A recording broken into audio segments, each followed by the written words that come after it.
var. Ax kvadrat plus bx plus c. Demak, ana endi qaranglar, bu kvadrat funksiya ekan. Undan avval nima o'rgandik? Chiziqli funksiya. Ya'ni y barobar kx plus b. To'g'rimi? Ana endi qaranglar. Bir payti o'zida ham kvadrat funksiyani, ham chiziqli funksiyani qo'shib olsak, nima bo'ladi? To'g'rimi gapim? Tushundingizmi? Ana endi qanday vaziyatda bo'lishi mumkin? Koordinata o'qlarsiz shunchaki chizib ko'ramiz-da, tushunarli bo'ldi. Koordinata o'qlar bilan baribir bir xil. Faqat u nimaroq bo'ladi? Aniqroq. Demak, hozir men mana bunaqa chizdim. Aytinglar, qanaqa? Ha? Noldan katta. Ani aytib bilaman, lekin boshqasini aytib bilamanmi? Boshqasini aytish uchun nimalar kerak? Koordinata o'qlar. Birinchi holatda chiziqli funksiya, buni grafik mana bunday o'tishi mumkinmi? To'g'rimi? Tushundingizmi?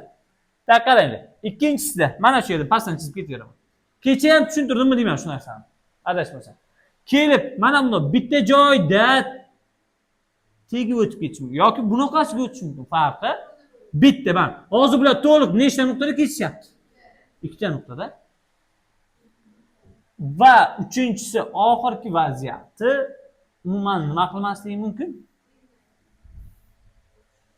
To'g'rimi? Tushunarli bo'ldi. Hamma tushundimi? Ana endi qaranglar. Tak.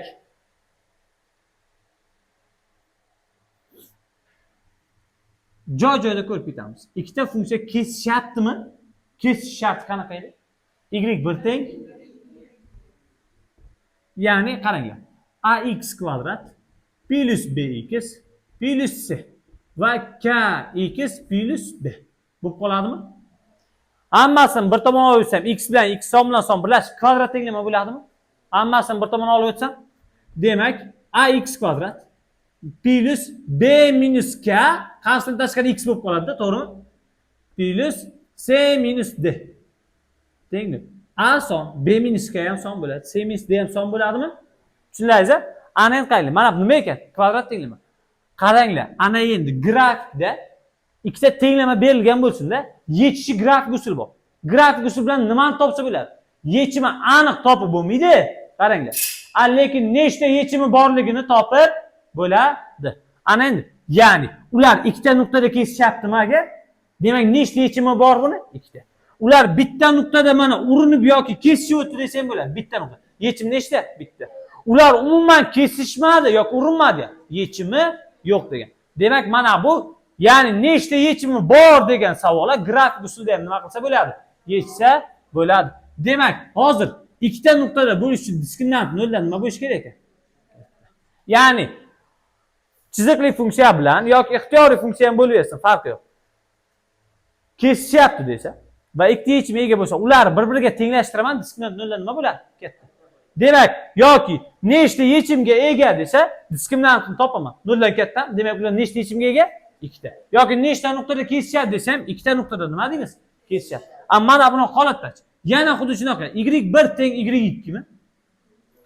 Ax kvadrat plus bx plus c teng kx plus b bo'ladimi baribir? To'g'rimi? Ammo mana bunda yana ax kvadrat plus b minus kx plus c minus ikkalasi ham b bo'lib qolibdi. Mana shuni d deb qo'yay. B 2 marta qatnashib qolibdi. Uzr kechirasizlar. Mana bu yoq d deb yozibman, lekin qolgan joyini to'g'rilamabman. Mana bu ham nima bo'ladi? D c minus d. Teng. Amamda diskriminant nolga nima bo'lib qoladi? Tushunarli? Ya'ni nechta joyda yoki urinadi yoki kesish bitta nuqtada nima deydi? Kesishadi deydi. Tushunarli? Ya'ni mana keldi, tegib nima qilib ketyapti? Qaytib ketyapti. Ammo mana bu joydachi. Yana y1 teng y2 deymiz, to'g'rimi? Ki faraz qilaylik, kesishsin. Tushunarli? Biz shunaqa tasavvur qilishimiz ham mumkinmi? O'ylaysizlar-ki, hozir menda BMW yo'q, misol uchun M5 maqsadim bor, yo'q.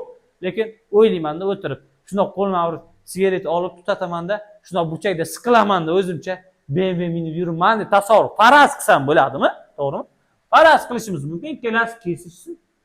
Ya'ni nima bo'ladi? Yana ax kvadrat minus b minus kx plus va x tashqarida. Plus c minus d. Teng 0 tenglama. Yechimga ega bo'lmasligi kerakmi? Farazim xato bo'lishi uchun.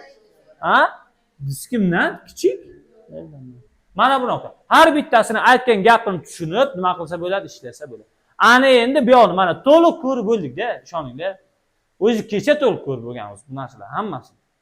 To'liq tugadi. Ana endi misollarni ishlash nima qilamiz? Boshlaymiz. Tushunarli bo'ldimi gap? Как положено misollarni ishlaymiz. Qanday yozib ber.